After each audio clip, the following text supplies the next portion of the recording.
O meu convidado de hoje é o Ivo Bernardo, partner da Dare Data Engineering. Esta é uma empresa, uma startup portuguesa que foi considerada a empresa de maior crescimento na área de inteligência artificial em Portugal. O Ivo está a construir esta empresa comunidade, uma empresa com pessoas, todas elas independentes, e que tem uma forma muito interessante de lidar com a liderança, lidar com as pessoas de uma forma geral.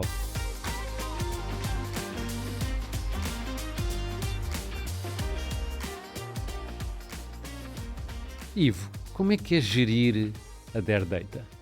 Bom, antes de mais, obrigado Ricardo pelo convite para estar aqui hoje. É um gosto estar aqui contigo, por seres um profissional de gestão que eu respeito imenso e agradeço imenso o convite para estar aqui contigo. Uma excelente pergunta que nos fazem imensas vezes, porque a Dare Data tem o seu modelo de trabalho com muitos de freelancers, portanto, com muitas pessoas que são profissionais independentes, como tu disseste. E eu acho que, no fundo, o que mais importa para construir esta empresa é ser transparente e ter uma cultura forte dentro da empresa e uma ética ainda mais forte. Ou seja, para nós atrairmos estes profissionais que são trabalhadores independentes, ou seja, que têm uma cultura de trabalho próprio muito grande e de entrega, do lado da gestão tem que haver uma capacidade de agarrar estas pessoas a uma cultura única, que está dependente de uma grande documentação de processos, ou uma documentação de processos muito forte, e que está dependente também de uma grande transmissão de informação de valores entre as pessoas. Nós sentimos que a Dare Data é mesmo uma comunidade, ou seja, nasceu mesmo já com o propósito de uma comunidade. Quando, na altura, os meus sócios, o Nuno e o Sam, criaram a Dare Data, eu juntei-me um pouco, cerca de uns meses mais tarde, mas quando eles começaram a criar com este sentido de comunidade, trazer pessoas que são parte desta comunidade de académicos, de professores, numa coisa que era a Lisbon Data Science Academy, de onde nós viemos, e estas pessoas começaram a sentir que, ok, há aqui algum potencial, para nós termos uma rede de pessoas grande. No início éramos 4, agora somos 50 e poucos, portanto já houve aqui um crescimento relativamente grande nesse número de trabalhadores independentes e de freelancers que trabalham connosco. E no máximo nós acreditamos que isto é parte do trabalho do futuro. Há uma postura ética também no meio disto, ética, profissional, o que seja, que nós acreditamos que o mundo vai evoluir cada vez mais para isso, para cada profissional ter a sua própria empresa, para cada profissional dar o seu tempo à empresa que acha que merece esse tempo, no fundo. É mesmo um conceito espetacular, uma empresa-comunidade. Eu acho isso fantástico. Mas vejo com muito interesse a primeira parte da tua resposta, que foi: é preciso criar uma cultura forte. Dá-me dicas de o que é que vocês fazem para ter uma cultura forte, porque ainda por cima trabalham todos em full remote, não é? Isso, exatamente. Ou seja, eu acho que a cultura forte, há aquela velha máxima que toda a gente sabe em gestão. Vai já um clichê no teu podcast, espero que não fiques chateado comigo, que é: a cultura como a estratégia ao pequeno almoço.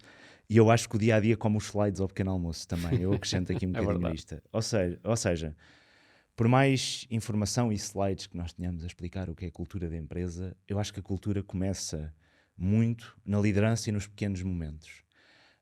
Um exemplo que as pessoas, quando vão à Dare Data, sentem que há uma cultura de proximidade entre as pessoas. Há uma cultura de ir à procura de quais é que são os problemas das pessoas que trabalham connosco, tentar resolvê-los o mais cedo possível e preocupar-nos realmente, no fundo, com as pessoas. Nós, por exemplo, temos uma política de transparência grande a nível de pagamentos, de quanto é que as pessoas recebem como freelancers. Toda a gente sabe qual é a margem da Dare Data no fim, toda a gente sabe quanto é que nós ficamos quando estamos a cobrar alguma coisa a um cliente, porque achamos que esse é um modelo mais justo. E essa ótica de transparência, de eu estou aqui para ser transparente contigo e para te entregar valor também enquanto estás a trabalhar na comunidade Dare Data, faz com que as pessoas sintam que depois do outro lado, sintam que têm também algo a contribuir para esta comunidade Dare Data, através disso, através dessa transparência. E a maior dica que eu posso dar relativamente à cultura, para mim, são duas coisas. É bom senso, primeiro, ou seja, há muito bom senso associado, e há tratar das pequenas coisas. Muitas vezes nós achamos como líderes, eu não tenho tempo para tratar das pequenas coisas, eu não tenho tempo para ir a uma determinada situação porque alguém teve um problema que eu acho que é micro para a empresa, ou que, se formos ver, é micro no objetivo grande da empresa. Eu acho que esse problema muitas vezes é importante ser tratado pelo líder, e o líder está lá a tentar tratar desse problema, porque mostra que de facto há uma cultura de preocupação. E no fundo as pessoas sentem-se que esta pessoa está preocupada comigo, este líder está preocupado comigo, eu sei que ele pensa naquilo que eu estou a sentir, e acho que isso é muito importante. Isso torna uma cultura muito forte. Eu também acredito imenso e costumo usar uma frase que é be kind and care. Sim. Que é ser generoso com as pessoas e preocupa-te com elas. E eu acho que isso resulta imenso, e está visto que resulta tanto numa empresa comunidade como numa empresa standard, como é o caso da PHC. Mas, portanto, eles são independentes, mas há linhas de reporte, há equipas, há conversas difíceis. Como é que é possível ter conversas difíceis? Que dicas é que podias ter a dar aqui a quem nos está a assistir e a ouvir? Conversas difíceis com pessoas que são independentes. Eu acho que conversas difíceis com pessoas que são independentes são tão difíceis como com as outras pessoas, no fundo. Acho que, porque no fundo aquelas pessoas quando trabalham na nossa comunidade também sentem que estão a prestar um serviço e estão a ser profissionais, portanto devem estar, no fundo, alicerçadas a certos estándares. Que toda a gente quando trabalha, ou seja, independentemente de relação laboral ou contratual, entre numa empresa, acho que toda a gente sente que esse standard do profissionalismo deve ser importante em qualquer relação. Mas, voltando e indo para as dicas práticas, eu acho que nas conversas difíceis, o mais importante, há duas coisas que eu acho super importantes tentar evitar numa conversa difícil. Colocar a outra pessoa na defensiva. E normalmente colocamos a outra pessoa na defensiva quando não temos coisas concretas para dar. Acho que no fundo estas são as duas coisas mais importantes. Porque tudo o que seja feedback com base no olho do julgador, digamos assim, é terrível. Porque é baseado nisso, no olho do julgador. Um exemplo, se eu tiver a dar um feedback a alguém, tenho uma conversa difícil e alguém tem algum problema de performance, e eu estiver a dizer não foste profissional, isto é demasiado genérico. Porque o profissional, o conceito de profissional é abstrato para cada pessoa. Cada pessoa pode ser profissional a dizer que eu sou profissional, das 9 às 6 é o meu profissional e está tudo muito bem. Por outra pessoa, ser profissional é trabalhar para a empresa de uma ponta à outra e não pensar em mais nada, ou seja, é demasiado genérico. Por outra pessoa, ser profissional é não sair 1 milímetro da sua job role. Ou seja, o conceito profissional é muito diferente. E o que eu dou sempre de dica é comunicar as expectativas do que é ser profissional para nós enquanto líderes da organização. Eu espero que tu te comportes de maneira X, Y e Z quando estás a trabalhar comigo. Fazer com que as pessoas tenham um agree verbal connosco, com os líderes e com os outros líderes das organizações sobre isso. Dizer, eu concordo que isso é ser profissional, eu concordo que esta é a minha expectativa, e no fim temos métricas concretas para dar. Um exemplo, ainda tive essa conversa esta semana, que foi uma pessoa que, pronto, havia esse conceito de, ok, há uma pessoa aqui que não está com uma performance porque faltou algumas reuniões. E eu perguntei, quantas reuniões é que esta pessoa faltou? Não é faltou algumas, é quantas? Ok, temos números disso? Podemos comunicar isso? Quando fomos falar com a pessoa, vamos dizer isto. Eu esperava que tu viesse a todas as reuniões e não vieste a X reuniões. E essa é a diferença entre a expectativa que eu tinha e aquilo que tu estás a fazer. Vamos falar sobre isto e perceber porquê. E tentar melhorar. Porque esta é a expectativa que eu tenho. Concordas com essa expectativa ou não? E eu acho que isto, no fundo, acaba por ser uma conversa que tem que ser levada desta maneira. Tem que haver sempre coisas, situações concretas, que sejam claras de apontar àquela pessoa com números, se possível. Eu também sou uma pessoa da estatística tradicionalmente, então puxo um bocadinho para aqui. Números, maior vezes possível com números e situações concretas. Uma das coisas que eu digo sempre a toda a gente que está nas minhas equipas a liderar é escrevam sempre que acham que uma situação pode ser um problema de performance. Escrevam-na num sítio para vocês se lembrarem que esta situação aconteceu. Porque depois quando chegamos à conversa difícil de feedback por exemplo, naquela situação em que em que aquilo aconteceu e depois já nem a pessoa se lembra muito bem e a outra pessoa fica, não, mas isso não foi bem assim. Se tiver alguma coisa escrita, chega ali e diz, não, eu tenho aqui, eu documentei e posso dizer o que é que aconteceu realmente. Está aqui escrito e lembro-me de ter escrito isto no dia. E isso muda tudo. Porque outra pessoa assim também não vai ficar tão na defensiva. Porque eu acho que no fundo todos os seres humanos, ou a maior parte dos seres humanos gosta de melhorar. Ou acredito nisso.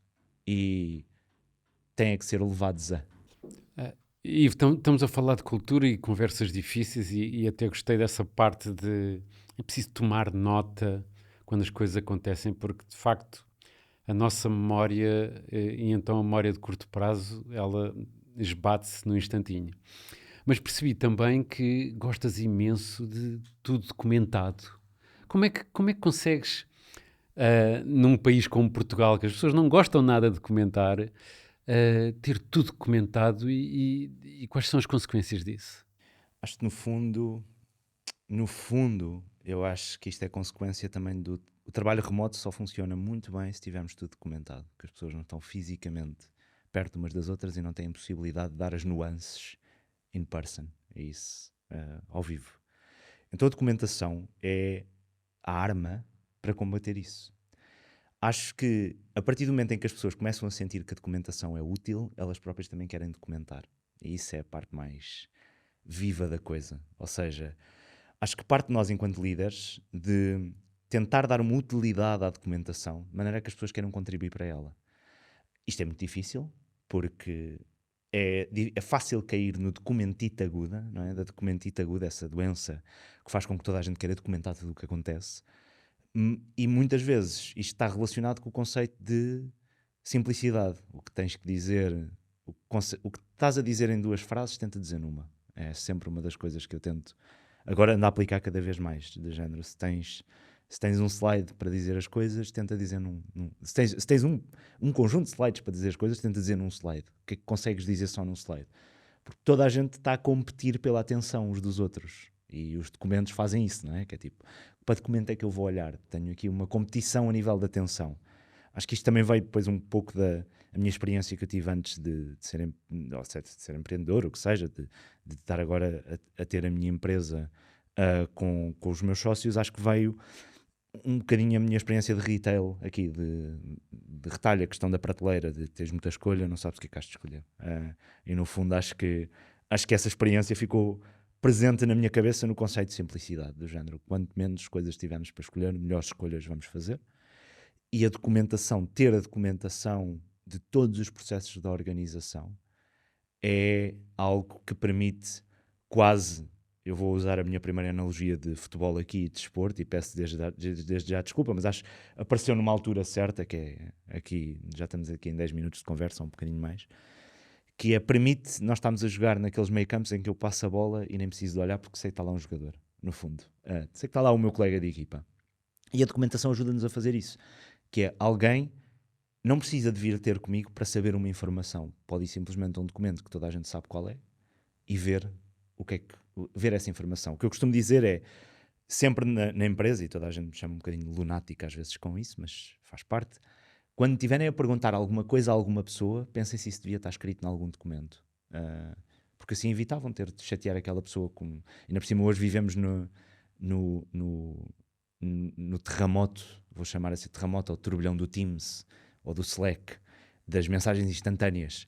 E eu tenho um grande problema, que é toda a gente diz, mas aquilo é assíncrono, não precisas de ler. Esqueçam, eu tenho um déficit de notificações, de atenção, que é, eu vejo uma notificação e eu tenho que ir ler. Tenho que ir lá ler. Tenho que ver o que é que se passa. Pronto, e não sei se isso é mais defeito meu ou não, mas... Eu também tenho esse defeito, por isso por isso é generalizado, acho eu. Pronto, e espero que sim, espero que não seja só uma coisa minha, mas acho de facto, quanto mais minimizarmos essas interrupções, significa que estamos a criar mais uma cultura, uma coisa onde as pessoas podem ler onde eu preciso ir buscar uma informação e eu tenho aquela informação ali, basta-me procurar fazer um Ctrl+F num documento e vou buscar a informação que preciso. Isso é uma das coisas agora que estamos a tentar implementar cada vez mais, que é, tens uma dúvida? Eu gosto muito de orientar isto às dúvidas. Por exemplo, o nosso documento grande da Dare Date, o nosso Handbook Index, como nós chamamos, é um documento em que deve ser usado da seguinte forma: eu tenho uma pergunta, eu devo procurar pelo subject dessa pergunta naquele documento, se não tiver lá um problema. Por exemplo, Gestão de projeto, tenho que ir lá àquele documento e procurar Project Management, a nossa língua oficial é inglês na empresa, Project Management, e tenho que ir parar um sítio onde diz, se queres ler sobre gestão de projeto, é neste documento, vai aqui. E orientar isto à pergunta. Isso é uma coisa interessante, temos que viver na cabeça das pessoas. Que perguntas é que esta pessoa vai fazer enquanto está na minha empresa? O que é que ela precisa de saber? Então eu digo, olha, se estás a perguntar isso a alguém e não está no Handbook Index ou no nosso Handbook, vai lá escrever. Isso deve ajudar imenso no onboarding de novos, não? Ajuda. É. Ajuda. Mas também já tivemos um bocadinho o feedback de, aquilo tem lá muita coisa para eu ler. Sim. Tenho imensa curiosidade sobre como é que tu começaste esta carreira de empresário. Há muitas pessoas que gostavam de ser empresários. Qual foi o teu caminho? Que obstáculos é que encontraste? E o que é que te levou a ser empresário? Acho que no fundo, mais do que ser empresário, eu gostava muito da área de liderança e gostava muito de liderar pessoas desde sempre. Era uma coisa que eu sempre gostei de fazer, sempre gostei de ajudar as pessoas e acho que no fundo para mim isto estava muito ligado ao propósito que eu agora vejo na minha vida, que é ajudar os outros a atingir aquilo que é o potencial deles. Ou seja, está muito ligado a isso. E comecei a descobrir que era isto que me dava gozo fazer, além da parte técnica, digamos assim. Ou seja, eu sempre gostei muito da área de inteligência artificial, de machine learning e de ciência de dados. Mas além disso, o que eu gostava mesmo de fazer, o que me dava bastante energia, era falar com pessoas, era liderar pessoas, era colocar as pessoas a fazer coisas que elas gostassem e que as ajudasse a crescer e a tornar-se melhores profissionais e pessoas, no fundo. Então foi um bocadinho esse o caminho, ou seja, eu nunca tive aquela ideia de que tenho que ser empreendedor, tenho que ter uma empresa desde o início. Nunca tive isso presente na minha vida também, um pouco porque nunca tive muito exposto a isso. E depois, a partir do momento em que comecei a trabalhar, quando comecei a trabalhar profissionalmente por conta de outra, inicialmente na minha carreira, comecei a sentir o bichinho de que queria ter um sítio, ou seja, gostava de ter um sítio em que me alinhasse mais com a cultura daquela própria empresa. Depois descobri a Derdata, juntei-me à Derdata quando éramos 3 ou 4 e naturalmente depois acabei por me juntar também à equipa de gestão porque gostava muito da cultura, gostava muito daquilo que estava a ser criado dentro da Derdata ou Derdata. Eu agora já estou a usar os dois termos. Gostei muito da cultura e naturalmente isso aconteceu, mas havia uma coisa que eu me lembro quando tinha para aí 22 ou 21, que eu já andava a dizer, gostava de ter uma empresa antes dos 30, no sentido em que gostava de liderar uma coisa antes dos 30.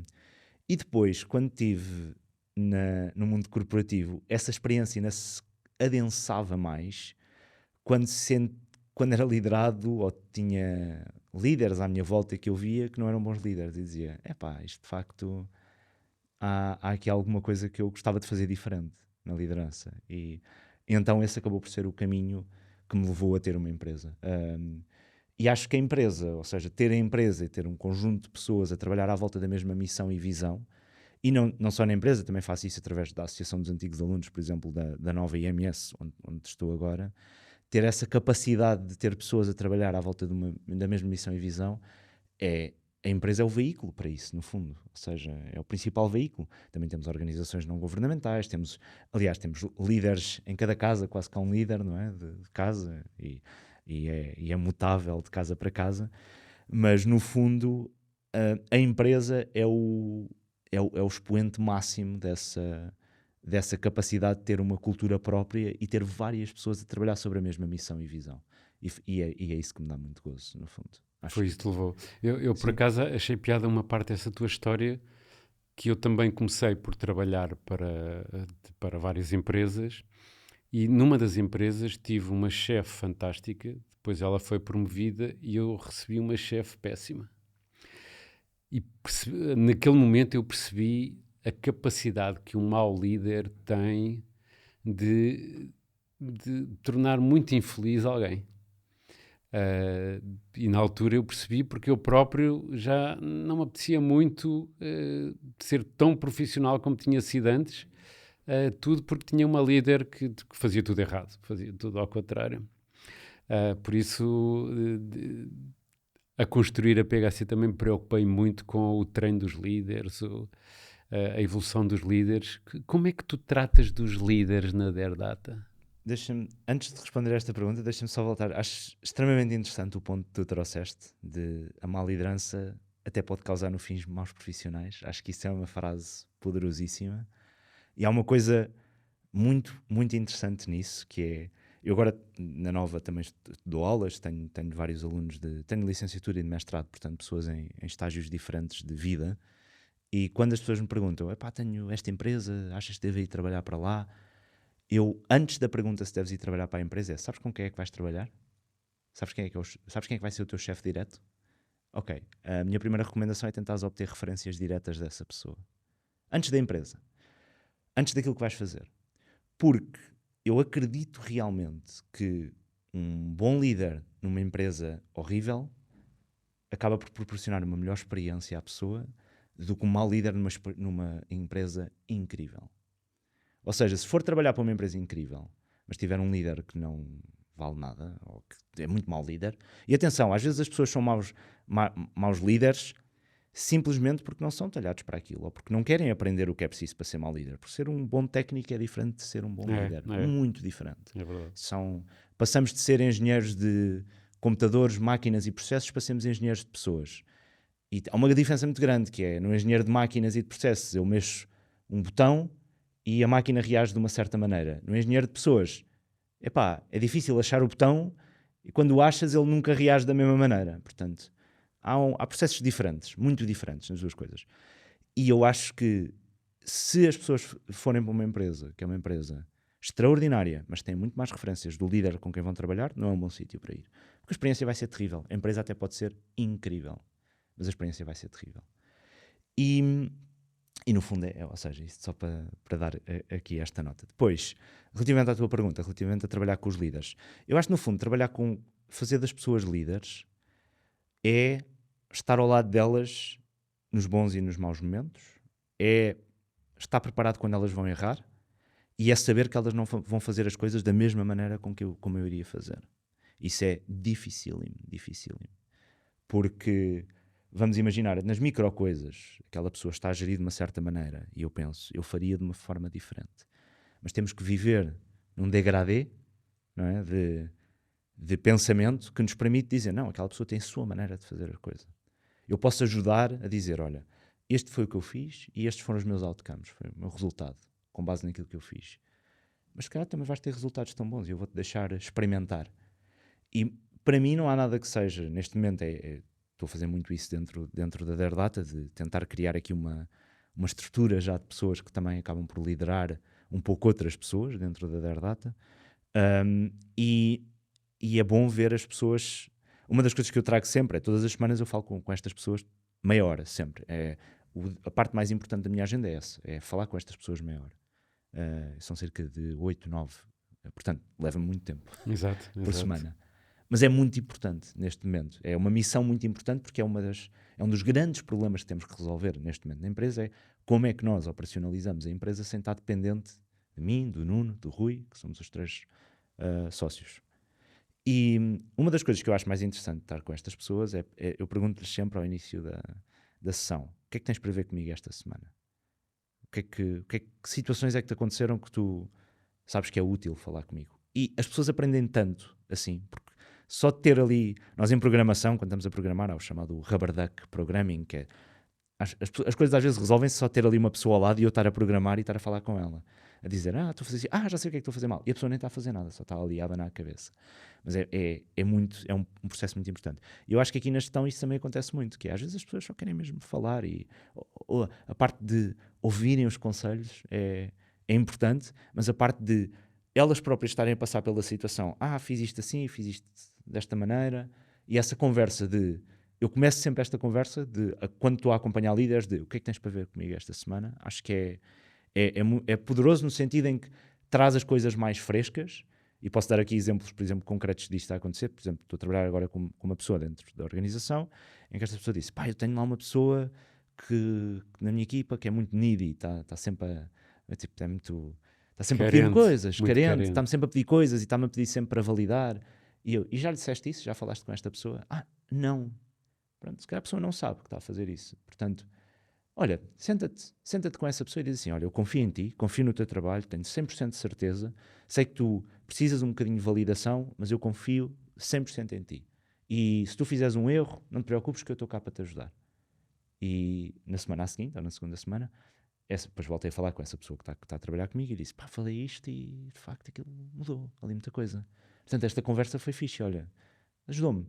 E isto é com base numa situação, que é uma micro situação, mas aquela pessoa levou ali uma aprendizagem que sabe, olha, não é só nesta situação, na situação em que eu tenho de uma pessoa que é muito carente e pede sempre por coisas todos os dias, mas é por, há uma coisa de fundo, uma lição de fundo, que é, de facto, às vezes eu tenho uma expectativa relativamente à performance do outro, ao que o outro está a fazer, e às vezes outra pessoa não sabe. É simplesmente a forma como ela opera.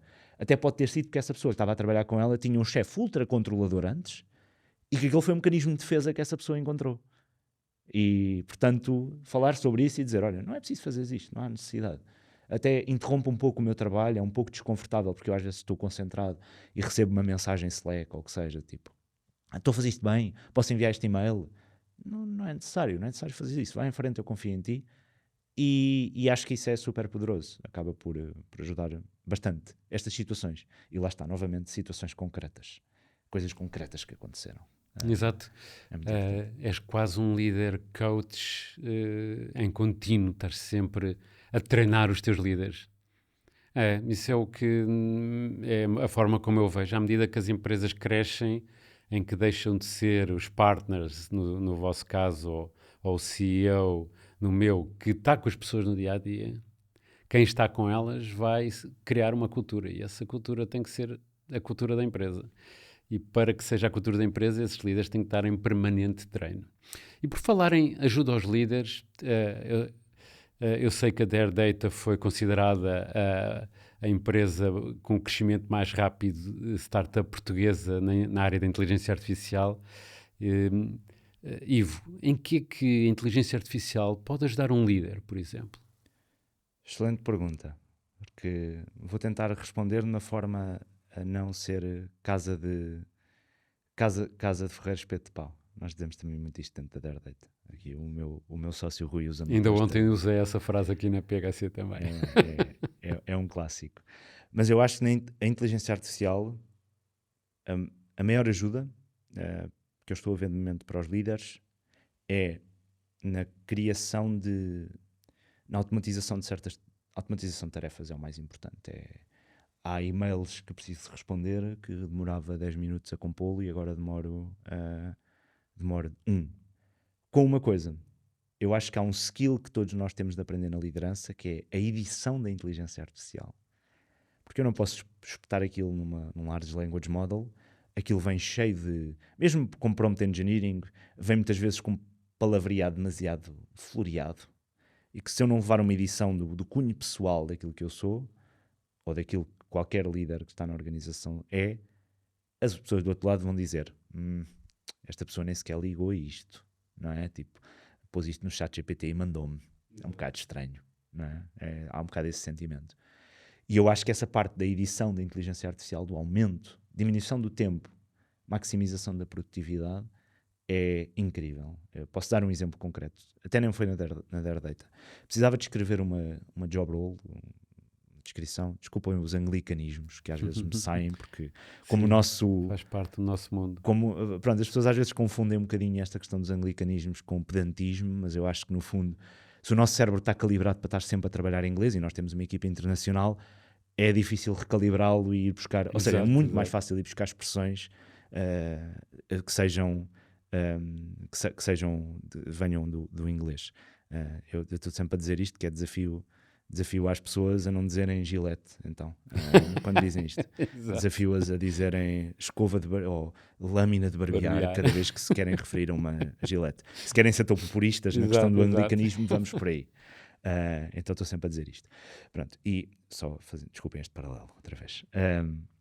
Mas relativamente à questão de se a inteligência artificial, a questão de aumentar, estava a dar o exemplo da job role que tive de fazer, até foi para a Associação dos Antigos Alunos. Eu precisava de escrever uma job role para uma Executive Assistant, para termos. Não fazia ideia de como é que ia escrever essa job role. Aliás, eu acho que grande parte, este depois é um ponto importante, mas não fazia a mínima ideia. A inteligência artificial ajudou-me imenso, foi do género. Preciso fazer uma job role de assistente executiva para uma associação de antigos alunos. Podes escrever isto? 30 segundos estava feito. E eu fiquei, ótimo. Este e-mail ia-me demorar aqui uma meia hora a fazer e a pensar o que é que vinha incluir aqui. E aquilo em 1 minuto ficou feito. E eu acho que quando nos ajuda é a saber, grande parte do nosso trabalho, acho que é navegar coisas que nós não fazemos a mínima ideia. Fazemos a mínima ideia. Sei lá, tu também deves sentir isso na tua vida, que é, muitas vezes estás a trabalhar em áreas que não faço a mínima ideia, nunca fiz isto. E onde a inteligência artificial nos ajuda é a encurtar esse caminho para esse conhecimento, para essa atividade. Também precisamos, de alguma forma, ter uma profissionalização de trabalhar com pessoas que são muito boas a usar essas ferramentas, no fundo, mas no fundo a nós ajuda-nos a perceber mais e a fazer mais de um determinado tema que por um lado nos iria demorar muito tempo a perceber ou por outro lado iria nos demorar muito tempo a executar. Acho que no fundo a inteligência artificial vai aumentar ou aumenta muito as capacidades enquanto ser humano, mas ainda não vi evidência de que destrói os fundamentais. Ou seja, os fundamentais daquilo que é compreensão escrita, oral, comunicação, nós continuamos a ter que as ter. Acho que em toda a componente da inteligência artificial. Isto acontece-me imenso, por exemplo, com os meus alunos na faculdade, que é, eles estão a fazer um projeto, eles fazem estão a fazer código, tipo de um projeto que eu lhes dou, e às vezes chamam-me, tenho aqui uma dúvida. Eu, então, tens esse bocado de código, não está a resultar? Foi o chat que me deu. É a resposta deles.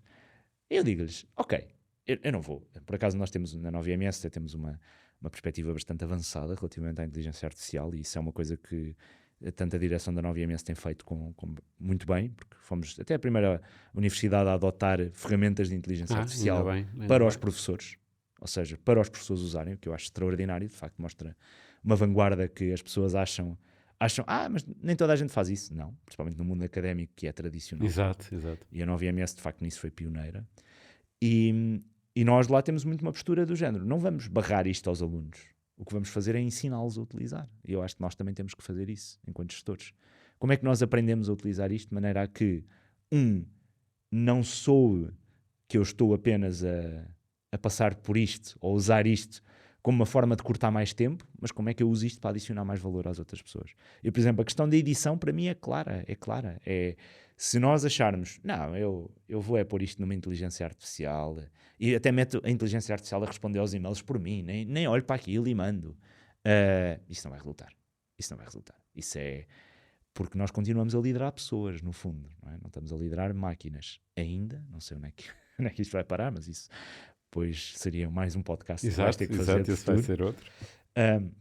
Mas acho que nessa questão de o aumento das capacidades e a melhoria do trabalho, do meu trabalho e do tempo que eu demoro a fazer uma determinada tarefa, é espetacular, no fundo. É verdade. E para um líder isso é particularmente importante, porque vi uma estatística de uma consultora que, em média, um líder só está com as pessoas 25% do seu tempo. E está 75% em tarefas e reuniões e coisas. Se conseguirem cortar isso para estar com as pessoas, vai ser um melhor líder. A inteligência artificial pode ajudar imenso aí, mas não substitui o líder. Esse é o ponto que eu tiro da tua conversa, a capacidade humana mantém-se importante. Até porque já se nota quando a pessoa pôs aquilo no ChatGPT e mandou aquilo. Não é? O ChatGPT e outros LLMs têm as suas características que se nota.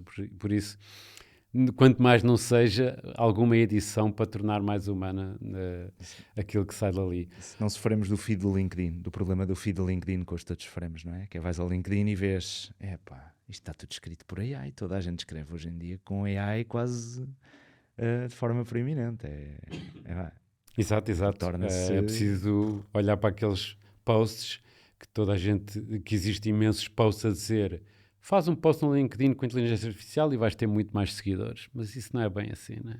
Tem que haver conteúdo, tem que haver interesse, tem que ter a parte humana. Deixas-me só dar uma dica para as pessoas, que Boa. é o número de vezes que a palavra pivotal aparece numa publicação é certinho, que é uma palavra, é uma coisa por inteligência artificial. Ninguém usa pivotal no seu dia-a-dia, Exato, exato. ou é muito raro. É verdade. Nós brincamos muito com isto na Dare Data, que é não só pivotal, mas todos adjetivação. Muitas vezes. Muita adjetivação. Tudo é magnífico. Os títulos com a primeira letra em caps lock em todas as palavras. Portanto, a quem está a ouvir isto, cuidado que já se nota quando é só ChatGPT. Exatamente. Mas é uma ferramenta espetacular que eu uso todos os dias e tu também deves usar. Bem, tivemos com o Ivo Bernardo, partner da Dare Data Engineering, uma startup de inteligência artificial, mas acima de tudo tivemos a falar de pessoas, de liderança, de como gerir uma empresa-comunidade, que é um conceito super interessante. Obrigado, Ivo, foi um prazer estar aqui à conversa contigo. Muito obrigado eu, Ricardo, e obrigado pelo convite também. Tá? Bora lá, Obrigado. até à próxima. Até à próxima. Obrigado a todos e até à próxima.